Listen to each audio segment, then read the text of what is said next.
Welcome to Ask the Expert. And today we have the distinct pleasure of having Dr. Chantal Mathieu present what's going on at INNODIA.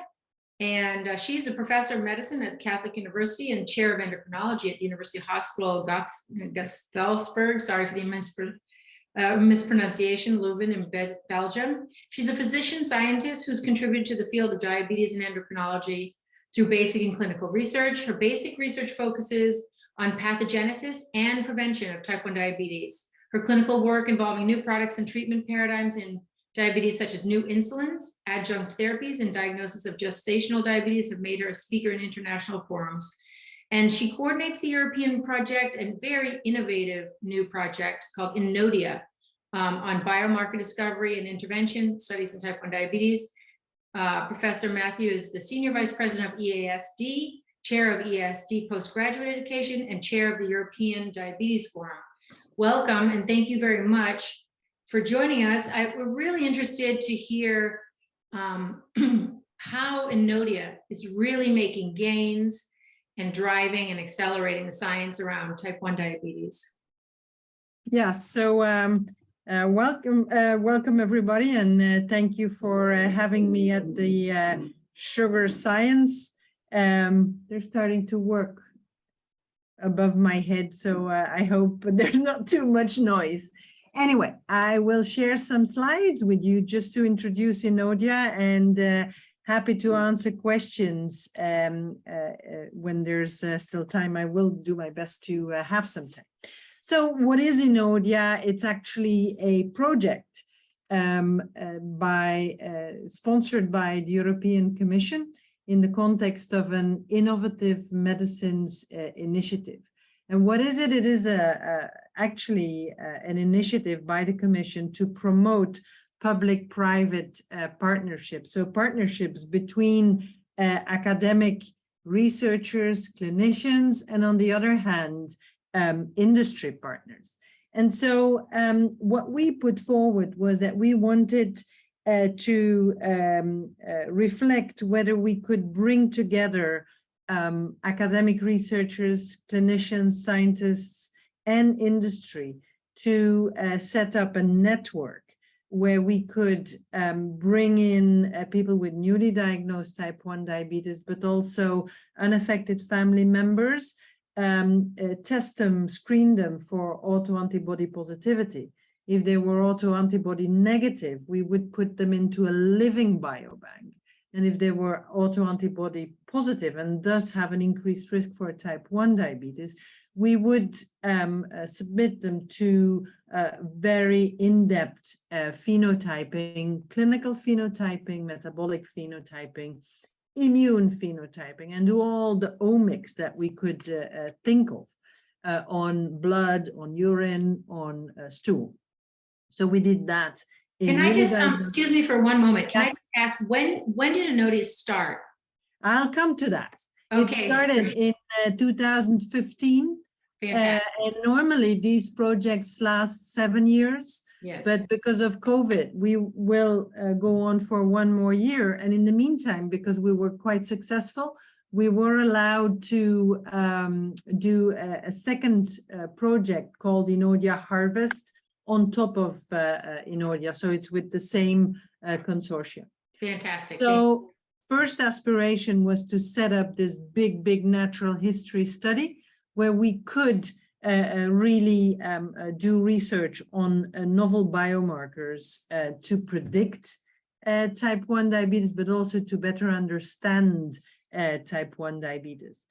A mantra that we spun in INNODIA was really the standardization, quality control checks of everything we collected, so that it's really very robust, allowing us to do analyses even in very small numbers. We have a central biobank, except for the immune samples that are spread out over different immune hubs. We have a central database.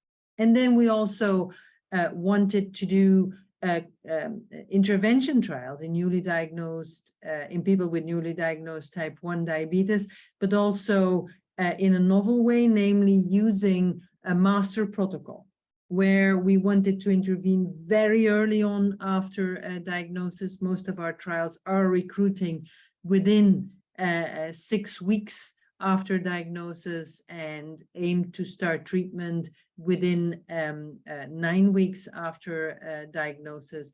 And also, again, use time points that are the same throughout all the different trials, as well as you will see the academic trials as the industry trials running on the backbone of INNODIA.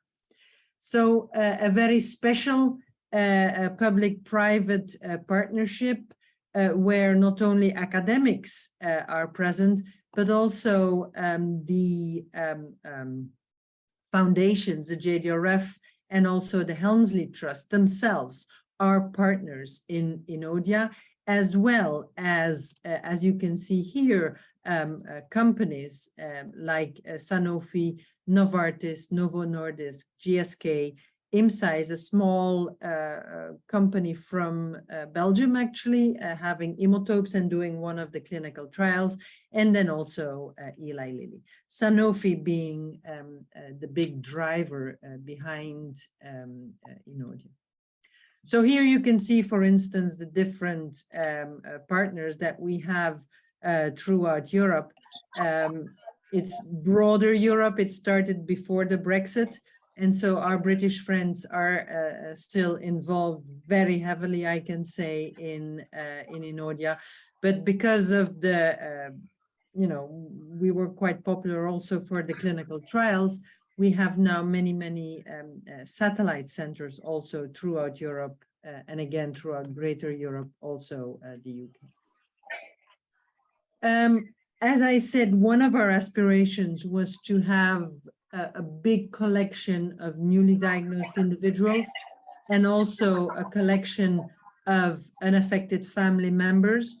The antibody negative ones went into a living biobank where we could recall people if we need specific controls, age matched, region matched, etc.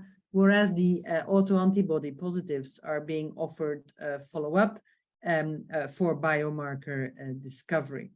Of interest for the specialists in the audience, we do not only follow up the double autoantibody positive people, but also the single autoantibody positive people. And so here you can see some recent numbers beginning of September. Our newly diagnosed recruitment for natural history, as we call it, has stopped already in November 21, whereas we're still accepting unaffected family members.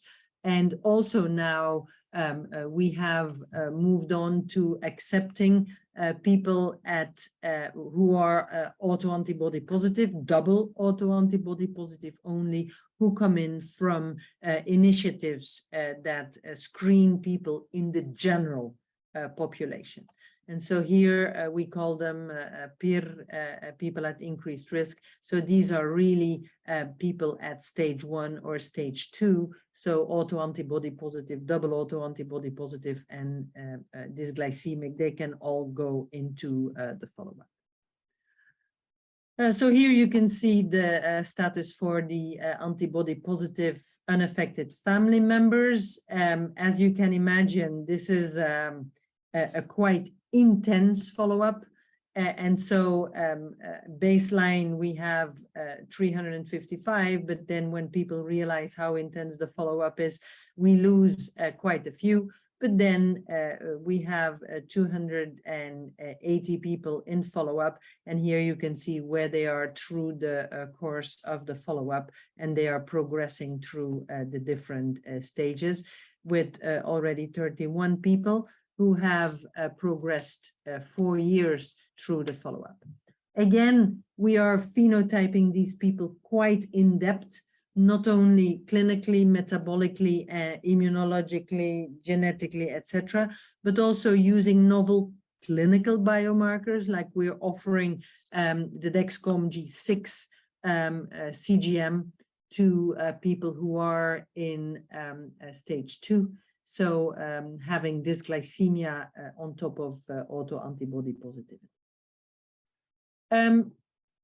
Another quite important feature of INNODIA, and we were the first project in the IMI to introduce this concept, namely the Patient Advisory Committee.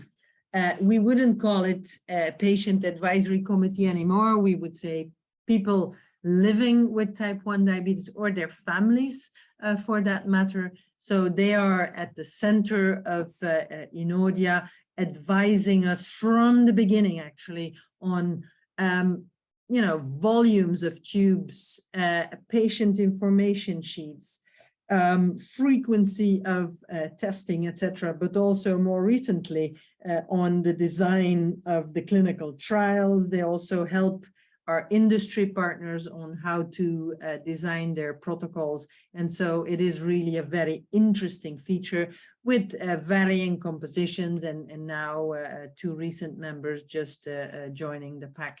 And Veerle van Huizen, who is our communications coordinator in INNODIA, living with type 1 diabetes herself, is a very active member of the pack. And it is Jeannette Soderberg from the JDRF together with Olivier Arnaud, who are leading this pack. And I want to thank them there. This is really a very central feature. And since INNODIA started with it, now most IMI projects have this pack. And I can only advise anybody of you starting with new projects to have this pack in your midst. It is such a rich experience and an essential feature of the future of intervention studies. So here you can see whatever we do with this biomarker discovery flow. It goes from the collections, genetic analysis, antibody analysis, and then all the omics we could dream of. And what is also important is that we have incorporated many of these omics analyses into the clinical trials that are running on the backbone of INNODIA. And also in our work package 4, we have a multi-omics integrated analysis, really with a helicopter view, integrating all of this through a systems biology analysis. I'm too stupid to understand it, but I'll just give you a few glimpses, and we hope to have our first big paper out in the coming months. Here, just a slide from Tim Tree in King's College. Tim is coordinating all the immune labs in INNODIA. We are doing fresh blood cell analysis, but also cryopreserved analysis, really in-depth analysis of the immune profile of the people in the natural history, but also in all of our clinical trial studies. So it's really going throughout everything we do in INNODIA, and it's really a wealth of data. And again, you will see the first papers coming out in the coming months. Another feature that we introduced in INNODIA early on in the natural history study, and again in all of our clinical trials, and that is the dry blood spot analysis. You know that in intervention trials in type 1 diabetes, we typically measure C-peptide response at different time points after an intervention using stimulation with a mixed meal, typically with Ensure Plus, for instance. But so this gives you really just glimpses of what is happening. You measure it at one time point, typically at baseline. You measure it at 6 months and then at 12 months, but it just gives you 3 points, 3 areas under the curve of C-peptide rises that you can study. What we have introduced in the late David Dunger from Cambridge was responsible for this introduction, and now Emil Hendricks, a pediatrician in Cambridge, is really leading this research, and that is the dry blood spot C-peptide testing. What do we ask? We ask in the natural history, but also in our clinical trials, that people would give us a capillary blood spot on a filled paper, fasted or after a meal. And that in our clinical trials, in several of our clinical trials, we do it every month, a little less frequent in our natural history study. But so Emil has now hundreds of these samples, and so is able really to make the analysis. And here you can see some data that Emil presented at our annual meeting in March of this year. But what is interesting about this dry blood spot? It is this very early time point. What Emil is now looking at in hundreds of people below 10 years of age, between 10 years of age and 18 years of age, and above 18 years of age, is whether these dry blood spot C-peptide measurements at 1 month, 2 months, 3 months, 4 months after diagnosis, whether the curve you can make with these frequent samples can predict what happens in a mixed meal tolerance test at 6 months and at 12 months. Because remember, dear friends, if we can predict already at 3 months what the evolution of C-peptide will be at 1 year, we could be looking at completely new ways of doing clinical intervention trials, where already after 3 or 4 months, we could say this drug is working or this drug is not working.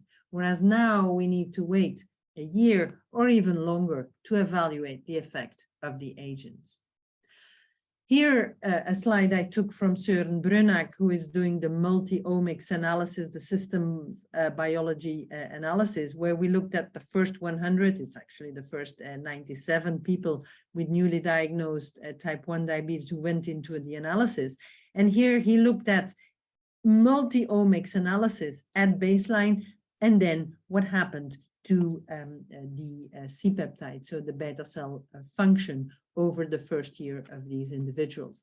And so what he's doing is really through all kinds of modeling, looking at whether there are factors coming out of the integrated omics, so microRNA, mRNA, proteomics, lipidomics, everything we could dream of, immunomics, to see whether factors can be identified. And I can tell you, you will see in the next weeks or months when the paper comes out, that indeed he finds signatures, even with this limited number of people, that can predict the evolution of C-peptide.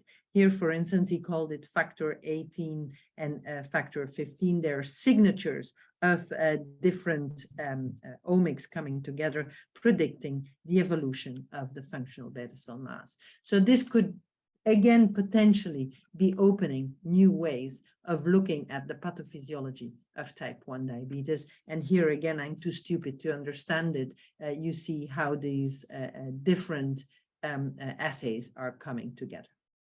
And then I already alluded to it, this concept of a master protocol, namely having at least the same time points to compare clinical interventions in different clinical trials. And so again, it was a brainchild of my good friend, the late David Dunger, who took it together with Adrian Mander and Anke Schulte to the European Medicines Agency. And we did get positive scientific advice for master protocols in newly diagnosed individuals, but also in people at risk of clinical type 1 diabetes. And here, for instance, I brought you the example of the INNODIA master protocol in newly diagnosed individuals. So recruitment already within 6 weeks of diabetes diagnosis, and then having at different time points all the analyses done. Your clinical trial can have more time points when it comes to safety analysis, for instance, but at least we will ask you a baseline, a 3-month, 6 months, and a 12-month analysis. Here you can see this dry blood spot analysis running through. And so all of our clinical trials are based at least on this master protocol with some small differences. Here you can see the 4 clinical trials that for this moment are running in the consortium, and we do realize we're too small. We're now bringing in more clinical trial centers and also collaborating with centers outside of INNODIA. We have the MELD ATG trial. What is that? Well, Mike Haller showed that a low dose of 2.5 milligram of ATG per kilo of ATG given over 2 IV infusions at the time of diagnosis did modify the C-peptide evolution in people with newly diagnosed type 1. What are we doing? We are testing the minimal effective low dose. So we're going even lower in dose in ATG. This is a trial sponsored by the University of Leuven, so an academic study. Then there's the impact study. That is a study with us sponsored the company IMSA, looking at the effect of hemotopes, subcutaneous injections, 6 injections, again, starting at the time of diagnosis. The MELD ATG trial running between 5 and 25 years of age, the impact study only in adults 18 to 45 years of age. Then there's a Vera T1D study, a study studying verapamil. That is an old antiarrhythmic drug, but now we know that it interferes with TIC-SNP in the beta cell, so we think it makes the beta cell stronger. This is a pill every day during 1 year, and again, running between 18 and 45 years of age. And then a study, and this is a sponsor University of Graz, so again, an academic study. And this is a study run by Novartis, looking at the effect of anti-CD40, so iscalimab, in individuals between 6 and 21 years of age. This is again an infusion at the time of diagnosis, and then subcutaneous injections. Here you can see where these trials are. We started in the middle of COVID, we started November 2020 with our recruitments. You see that we have screened over 250 people in the whole INNODIA network and have recruited more than 150 people into these studies. So we consider this a success. We're looking at combination studies with an adaptive trial design. We call that the Vera Plus study. I will not go into detail, but again, these are the plans in INNODIA. Where do we want to go? We want a worldwide collaboration. We are collaborating with TrialNet in the US.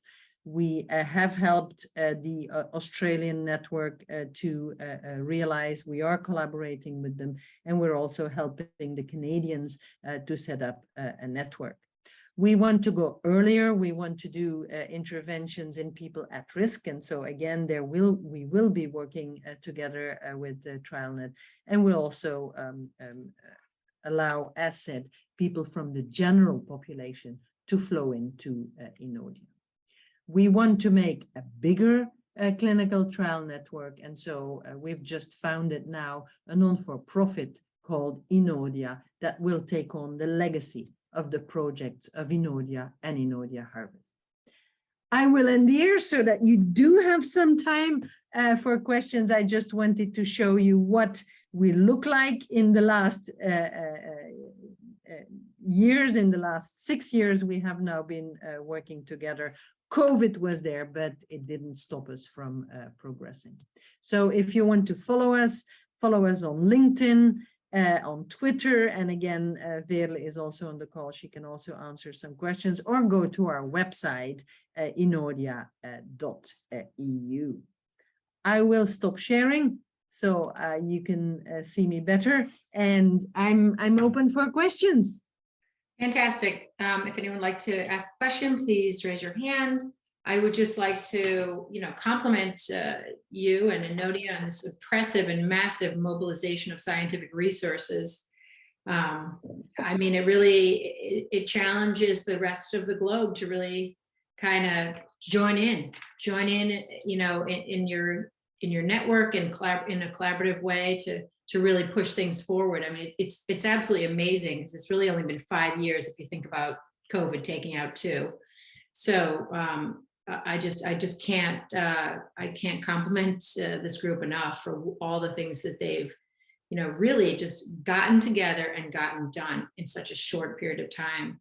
I wondered if I could ask one quick question. I see Jack is ready to ask a question, but when you think about INNODIA and TrialNet, how do you see them as dovetailing, or is there something? How do they compare to contrast? So it's a different setup. TrialNet has the support of the NIH and NIDDK in particular. How can I say it? I think we are more promiscuous, strange word, but working with pharma, clearly with pharma embedded in INNODIA. So Sanofi is one of our leaders, Novo is there, GSK is there, Lilly is there, IMSA is Novartis. So I think from the beginning, they were in our midst, whereas TrialNet is, I'm going to say, more scientific. It's not true. Of course, we are very scientific too, but they're more doing the academic studies and welcoming the input of pharma, but then they want to run it themselves. So I would say that is a difference, but for the rest, we have always collaborated excellently with Carla Greenbaum, now with Kevin Harold even more intensively. So I can say we are sister project. Great. Yeah, thanks for clarifying. But Jack Frosco, would you like to ask a question? I've unmuted you. Yeah, thank you. So that's such a great talk, and it's really impressive what a comprehensive characterization of each of these participants is ongoing. I was curious if you thought about this field of pancreas imaging and the idea that the pancreas is smaller in people with type 1 diabetes, and how imaging might fit in with some of these other biomarkers you're exploring. Yeah, so, and again, thank you, Jack, for this question. I need to say, I don't do anything. I just make people work so that it's on the record. It's really all the top-notch scientists who do all the work. I'm a scientist too, but yeah. So imaging, we have something in INNODIA also called EU NPOD, and Mark Atkinson, who is one of our scientific advisors, helped us to establish that. So Francesco Dotta is doing also processing of pancreases, because for all kinds of reasons, we cannot transfer tissue to the US. So we kept it in Europe. It's available for everybody. We use the same SOPs as NPOD, but also the Exeter group has, with Sarah Richardson and Noel Morgan, has now just initiated a new, started a new initiative where they are putting the Fowlis collection, the Peter Intveld collection, and the Exeter collection all together. It's not INNODIA, but again, we stimulate that. And then finally, Jack, we have Martin Gotthard from Nijmegen, also in INNODIA, who is doing imaging of live imaging of people with type 1 diabetes. And so, for instance, in the Vera T1D study of verapamil in adults, Martin is doing imaging. It's happening in the UK, it's happening in France, in specific centers where imaging with the Gotthard's tracers is happening. It's a GLP-1 based tracer. Great, thank you. Any other questions? Looking. I wondered, in terms of the big data repositories and those that exist in the US that are T1D focused, how might those, I guess, sort of engage with INNODIA? Is there an opportunity there? Well, all of the data of INNODIA are in a big INNODIA database. We are analyzing, the INNODIA investigators are analyzing, but we will probably launch calls to the world to join up with an INNODIA investigator to use the data, use them for modeling, but also to access our samples. We have all these samples sitting in a biobank. Once the whole multi-omics analysis is done, it's open to all INNODIA investigators, but also investigators from outside to use these samples. There will be some rules because of the rules of consenting, that you need to team up with an INNODIA investigator to get access to the samples. And also the samples need to be analyzed in Europe, because that is the way the consent was obtained from the people. But again, if you team up with one of these more than 50 investigators, you can access it from Canada or the US, but there will be some hoops to jump through to get access to the samples or to the data. Yeah, that makes sense. And then, so for instance, if a TCR repository was built and grown in the US, then they might reach out to someone like Tim Tree to coordinate, right? So yeah, so this is very exciting. And I really, again, celebrate all your vision for outreach to the globe, for really kind of consolidating the effort and really driving the science to the prodrome. We need to come together to beat this disease. Agreed. I mean, I see, companies like, Prevention Bio and others who are very, the whole teplizumab crew, they're very interested, right, in this whole prodrome. And if it can really be dissected, then you're going to be able to more fully, attack it. We are routing to get a first agent to market, I can tell you. I do my little prayer every evening. But because we need a foot in the door, we need a foot in the door. And again, with this INNODIA non-for-profit legacy that we're trying to build, where we want to, our aspiration is to have more than 60 clinical trial sites in Greater Europe, to really accelerate the way we do clinical trials, so that we can get more products to, to finally arrest this disease. Fantastic. Last call for questions. Then I can go to my next meeting. That's right. Okay. Well, in the interest of time, we have it was a great panel, a great discussion, and so appreciate all you're doing there. And beautifully, may I add, it's really amazing what you've accomplished so far, and wishing you the best going forward. It's all my colleagues, but thank you, Sugar Science. Bye-bye. Okay. Thanks again. Bye-bye. Bye.